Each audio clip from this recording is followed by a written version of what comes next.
Hi hello ഇന്ന് അടിപൊളി ടേസ്റ്റിൽ പൊറോട്ടയുടെയൊക്കെ കൂടെ കഴിക്കാൻ പറ്റിയ അടിപൊളി ബീഫ് ഫ്രൈ തയ്യാറാക്കിയാലോ. അപ്പോൾ എങ്ങനെയാണ് തയ്യാറാക്കുന്നതെന്ന് ചോറിൻ്റെ കൂടെയും പത്തിരിയുടെ കൂടെയും ഇത് ബെസ്റ്റാണ്. അപ്പോൾ അതിന് മുന്നേ എൻ്റെ ചാനൽ സപ്പോർട്ട് ചെയ്യാത്തവർ ഒന്ന് കമൻറ്റ് ചെയ്യാനും ലൈക്ക് ചെയ്യാനും സപ്പോർട്ട് ചെയ്യാനും മറക്കല്ലേ. അപ്പോൾ തയ്യാറാക്കാം.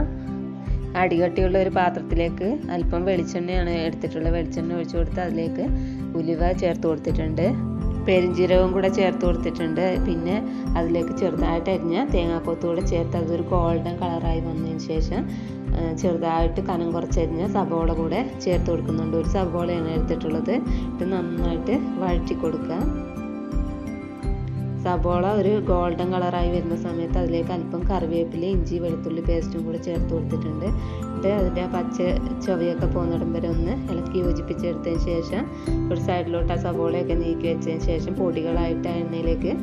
പൊടികളായിട്ട് ഗരം മസാല, മഞ്ഞൾപ്പൊടി, കുരുമുളക് പൊടി, പിന്നെ മീറ്റ് മസാലയാണ് ചേർത്ത് കൊടുക്കുന്നത്.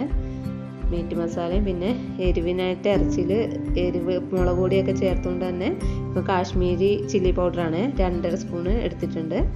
അത് നന്നായിട്ടൊന്ന് വറുത്ത പച്ചമണമൊക്കെ മാറുന്നിടം വരെ ഒന്ന് ഇളക്കി യോജിപ്പിച്ചെടുക്കുക. ലോ ഫ്ലെയിമിലാണ് വറുത്തെടുക്കേണ്ട പൊടികൾ. ഇപ്പോൾ ഇതാ നല്ലപോലെ വറുത്തെടുത്തിട്ടുണ്ട്.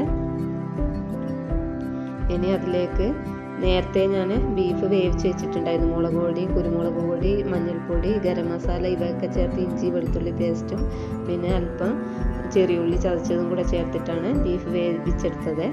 അതുകൂടെ ചേർത്തെടുത്ത് അതിലേക്ക് ചേർത്ത് കൊടുത്തിട്ടുണ്ട്.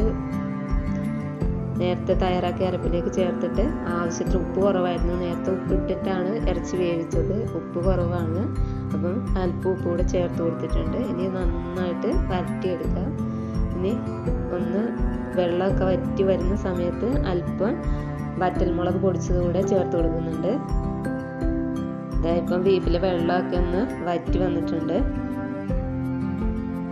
കണ്ടില്ലേ. നല്ല ഇപ്പോൾ ഈ ഒരു അളവാണ് ഈ പൊറോട്ടയുടെ ഒക്കെ കൂടെ കഴിക്കാൻ ഈ ഒരു ഇതിലാണ് എടുക്കുന്നത്, കണ്ടില്ലേ. ഇനി ഇതിലും കുറച്ചുകൂടെ വെള്ളമൊക്കെ വറ്റിച്ചെടുക്കണമെങ്കിൽ എടുക്കാം. ഇപ്പം ഞാൻ ഇത്രേ വറ്റിക്കുന്നുള്ളൂ. ആ ഗ്രേവിയൊക്കെ കൂട്ടി ഈ പൊറോട്ടയുടെ കൂടെ കഴിക്കാനാണ്. അപ്പം ഈ ഗ്രേവിയൊക്കെ വേണമല്ലോ, അതിനായിട്ട് ഈ ഒരളവിലാണ് എടുക്കുന്നത്. കണ്ടില്ല, അടിപൊളിയായി വന്നിട്ടുണ്ട്.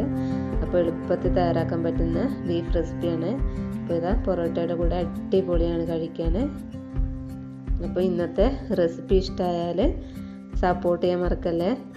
അപ്പോൾ ലൈക്ക് ചെയ്യാനും കമൻറ്റ് ചെയ്യാനും മറക്കല്ലേ. Thanks for watching.